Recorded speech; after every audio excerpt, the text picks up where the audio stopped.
In the late Pleistocene, roughly 200,000 years ago, that wasn't a tragedy or a stroke of bad luck. It was simply the baseline for our species. Imagine you are standing on the edge of a wooded savanna in what is now Ethiopia. The air smells like rain and crushed grass. You're holding a 6-month-old infant whose grip is so tight your skin is starting to welt. This child is a biological disaster. It can't walk, it can't hide, and its skull is so thin a leopard could crunch through it like an eggshell. For the vast majority of our history, being a human baby was essentially a death sentence. And yet, against every statistical probability, you are here. Every single one of your ancestors managed to keep a fragile, screaming, defenseless creature alive long enough to repeat the cycle. This isn't just a story of survival, it's a story of how our ancestors hacked the very laws of nature to ensure the weakest members of the tribe became the masters of the planet. But while we might think of this as a triumph of the human spirit, it actually started as a catastrophic failure of the human body. 2 million years ago, our ancestors, the Homo erectus, were undergoing a radical physical transformation. We were standing up. Walking on 2 legs was an incredible advantage for traveling long distances, but it came with a massive structural cost.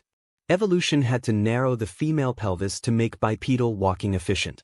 At the exact same time, our brains were starting to explode in size. This created what paleoanthropologists call the obstetric dilemma. A baby with a fully developed brain would have a head far too large to pass through a walking-oriented birth canal. Evolution was at a crossroads: either stop our brains from growing or change the way we give birth. It chose the more dangerous path.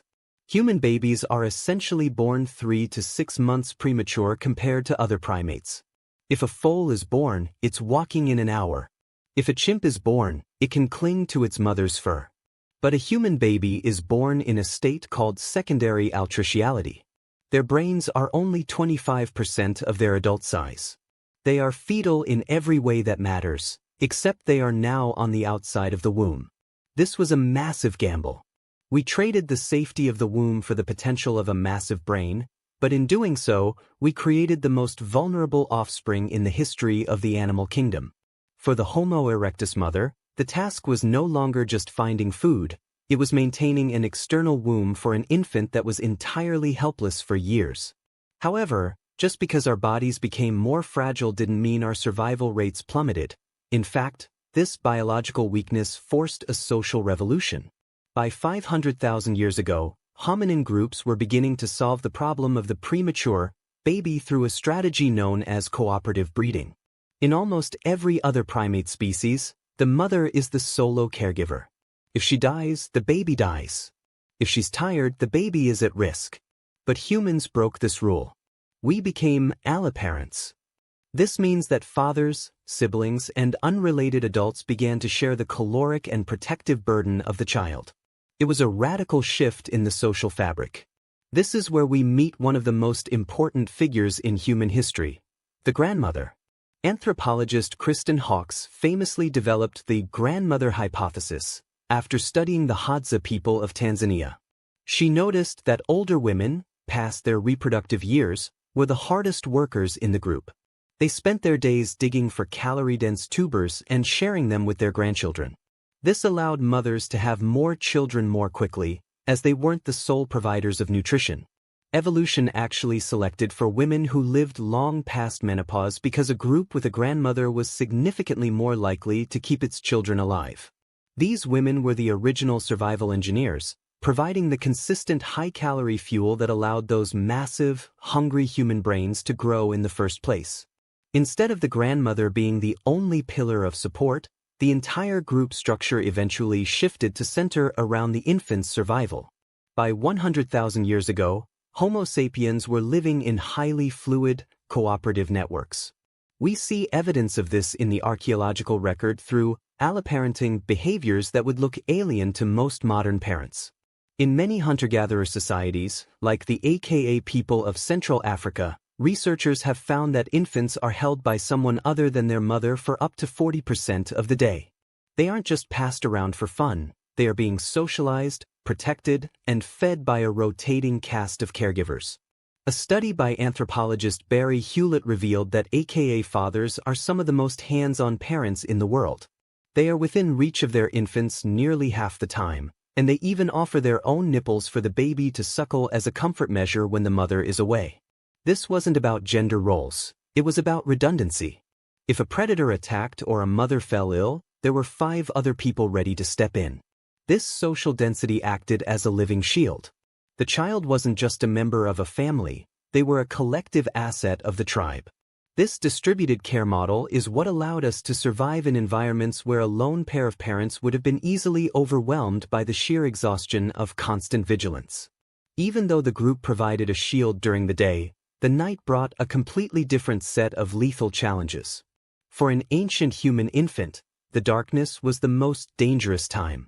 Predators like the saber-toothed cat or hyenas were active, and the temperature could drop to life-threatening levels. Ancient humans didn't have nurseries or cribs, they had skin.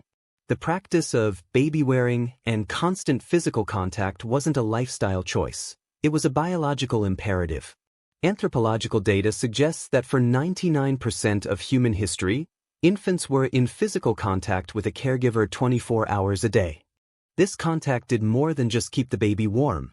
Research by James McKenna at the Mother-Baby Behavioral Sleep Laboratory has shown that when an infant sleeps in contact with an adult, their physiology synchronizes. The adult's breathing helps regulate the infant's breathing, which is often irregular in those early months. Their heart rates mirror each other.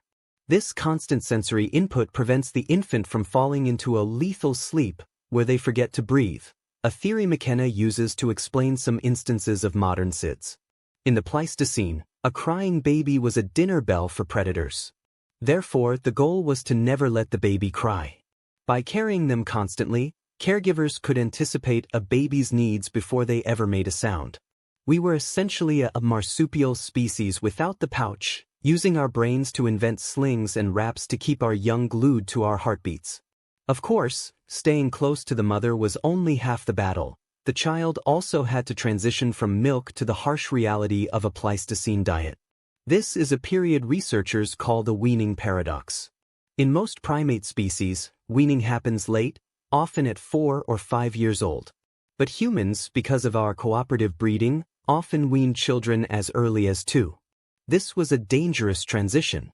Modern grocery stores didn't exist, and an infant's digestive system is too weak to handle raw, tough meat or fibrous roots. How did they bridge the gap? The answer is something that sounds repulsive to modern ears: pre-mastication. Adults would chew the food, be it meat, tubers, or fruit, into a soft paste and then transfer it directly into the infant's mouth. While this sounds unhygienic, it was actually a sophisticated immunological tool. Not only did it make the food digestible, but it also transferred the adult's oral microbiome and antibodies to the child. This helped prime the infant's immune system against local pathogens. Stable isotope analysis on ancient teeth from sites like Cima de los Huesos in Spain shows that our ancestors were using these softened, transition foods to keep toddlers fueled during their most rapid brain growth phases. They were essentially pre-digesting the world to make it safe for the next generation. But while these methods worked for hundreds of thousands of years, the world was about to change in a way that made childhood more dangerous than ever before. 10,000 years ago, the agricultural revolution transformed the human experience. We stopped moving and started farming. On the surface, this should have been a boon for children. A steady supply of grain meant more calories and a more stable home. But the archaeological record tells a much darker story.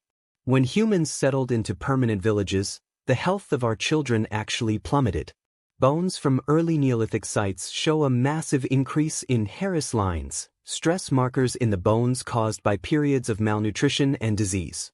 When we started living in close quarters with domesticated animals, we were exposed to a new wave of zoonotic diseases like smallpox, measles, and the flu. Because ancient farmers relied on a single crop, like wheat or corn, their diet became nutritionally hollow. Children in these early farming communities were shorter, sicker, and had much higher rates of tooth decay than their hunter-gatherer ancestors. Isotope studies on Neolithic remains show that mothers were weaning their babies even earlier to get back to work in the fields, often replacing nutrient-dense breast milk with watery grain porridges. We had traded the diverse, high-protein diet of the forest for a starchy, disease-ridden existence in the mud. This shift created a massive spike in infant mortality, but it also forced us to develop the first medical traditions. In the absence of antibiotics, ancient humans leaned heavily on the pharmacopoeia of the natural world. We find evidence of this in the Iceman, Otzi, who lived 5,000 years ago and was found carrying birch polypore mushrooms, which have powerful antiparasitic properties. In ancient Sumerian and Egyptian texts, we find recipes for pediatric ailments involving honey, a natural antimicrobial, and willow bark, the precursor to aspirin. They didn't understand germ theory, but through thousands of years of trial and error, they had identified the chemical compounds that could bring a fever down or stop a wound from festering. It was a desperate, empirical battle against a world that was suddenly full of invisible killers. Despite the high death rates of the agricultural era, we shouldn't assume that ancient parents were indifferent to the loss of their children. There is a common myth that because death was common, it was somehow less painful. The archaeology of grief tells us the exact opposite. At the Sungur site in Russia, dating back 30,000 years, researchers found the burial of two children, a boy and a girl, laid head to head. They were covered in thousands of hand-carved ivory beads and accompanied by polished spears and ivory jewelry. The sheer amount of labor required to create these grave goods, estimated at over 10,000 hours, suggests a level of devotion and grief that is hard to fathom. They weren't just discarding a failed offspring, they were mourning a person who was deeply valued by the entire community. This brings us to a strange and uncomfortable realization. For almost all of human history, keeping a child alive was the primary focus of every hour of every day. It required the combined effort of the entire tribe, the wisdom of the elders, the physical strength of the fathers, and the biological resilience of the mothers. And yet, in the modern world, we have largely dismantled the very systems that kept us alive for 300,000 years. We have replaced the alloparental tribe with the isolated nuclear family. We have replaced constant physical contact with plastic bouncers and separate bedrooms. We have replaced the diverse, shared diet of the group with individual choices and specialized products. We often look back at the ancient world and feel a sense of pity. We see the high mortality rates, the lack of medicine, and the constant threat of predators, and we think of those parents as living in a state of perpetual struggle. But there is a hidden irony here. While we have solved the biological threats, we have the vaccines, the clean water, and the surplus calories, we are now facing a crisis of social isolation that would have been unrecognizable to an ancient human. Postpartum depression, parental burnout, and developmental anxiety are almost unheard of in the few remaining hunter-gatherer societies. Because they still have the village. They still have the redundancy of care that our species evolved to expect. From a deep time perspective, the way we raise children today is the unnatural experiment. For 95% of our history, no human mother was ever expected to care for an infant alone for 8 hours a day. No human father was ever expected to be the sole provider of protection. The obstetric dilemma didn't just make our heads bigger, it made our hearts more social. We are biologically wired to need a crowd to raise a single child. When we look at the high rates of infant survival in the modern world, we see a triumph of technology. But when we look at the stress and isolation of modern parenting, we see the cost of losing our ancestral social engineering. The ancient world was a place where half of all children died, but it was also a place where no child was ever alone. Every infant was held, every toddler was fed by multiple hands, and every death was a communal loss. They kept kids alive by being a single, multi-headed organism that refused to let its most vulnerable parts be exposed. They used fire to ward off the dark, skin to ward off the cold, and the collective memory of the grandmothers to ward off the hunger. They didn't have the tools we have, but they had a level of connection that we are only now beginning to realize we've lost. So, how did they do it? How did they keep something as fragile as a human baby alive in a world of lions and winter? They did it by refusing to be individuals.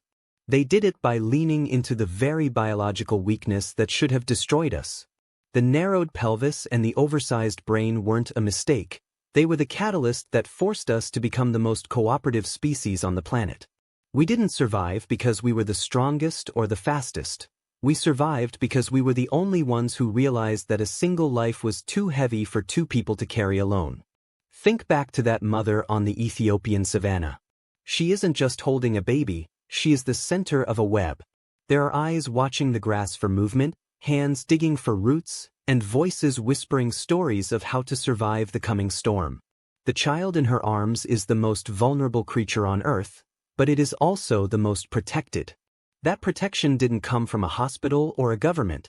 It came from the fact that the person next to her felt the child's survival was just as important as her own. That is the true human strategy. It's not about the individual, it's about the chain. As we move further into a world of screens and separate houses, it's worth remembering that your very existence is a testament to the success of that ancient, crowded, messy, social web. You are the descendant of people who didn't sleep in separate rooms, who chewed their children's food, and who valued the wisdom of the old over the speed of the young. You are here because, for hundreds of thousands of years, the tribe decided that the cost of keeping you alive was worth the price of everything else.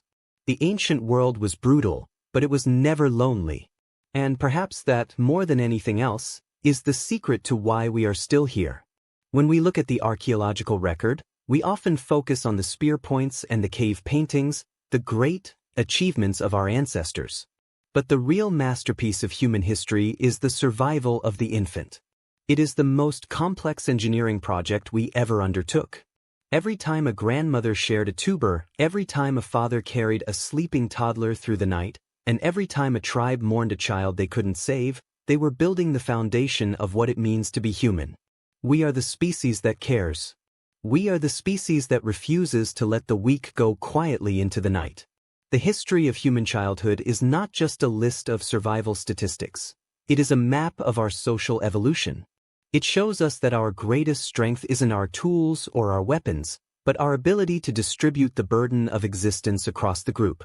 We are the only animals that have turned the vulnerability of our young into a social superpower. And as we look toward the future, the challenge won't be finding new technologies to keep kids safe, but finding ways to rebuild the social architecture that our ancestors knew was the only thing that actually worked. Because in the end, the question of how they kept kids alive has a very simple answer.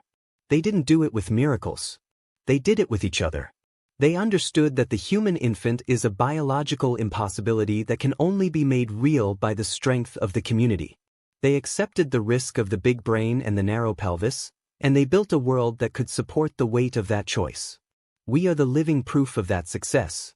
We are the children of the Pleistocene who made it, not because we were lucky, but because we were never alone. Now, take a moment to look at your own hand. Notice the way your fingers can curl into a tight, instinctive grip. That reflex is a direct link to a world 200,000 years ago, where letting go of a caregiver meant certain death. You still carry the physical hardware of a creature that was never meant to be put down. Every time you feel the need for connection, every time you feel the weight of parenting in isolation, and every time you seek out a village, you are feeling the pull of a history that is much older than the modern world. We are still the same fragile, large-brained primates we were in the savannah. We still need the web. If you found this deep dive into our ancestral survival strategies fascinating, it would mean a lot if you'd subscribe and join our community. We're constantly exploring these hidden corners of the human story, from the biology of our ancestors to the mysteries of the ancient world. But I'm curious to hear your thoughts. Looking at the way ancient humans raised children, what's one thing you think we've lost in the modern world that we need to get back? Or is the trade-off of modern medicine worth the loss of the village? Let's talk about it in the comments. Consider that child again. The one whose grip was so tight it welted the skin. That wasn't just a reflex, it was the first human contract. The child promised to hold on, and the tribe promised to never let go. We have spent the last few centuries trying to see if we can break that contract and survive on our own. We have vaccines, we have surgery, and we have wealth, yet the biological ghost of that infant still screams when it's left in a quiet room. We can build all the walls we want, but we cannot engineer away the fact that we are a species designed to be held. In the cold math of the Pleistocene, Half of us died, but no one died alone. Today, we have flipped the script, and as we look at the rising rates of modern loneliness, you have to wonder which version of survival is actually more haunting. That tiny, bruising grip isn't just a memory, it's a warning that we were never meant to survive this way.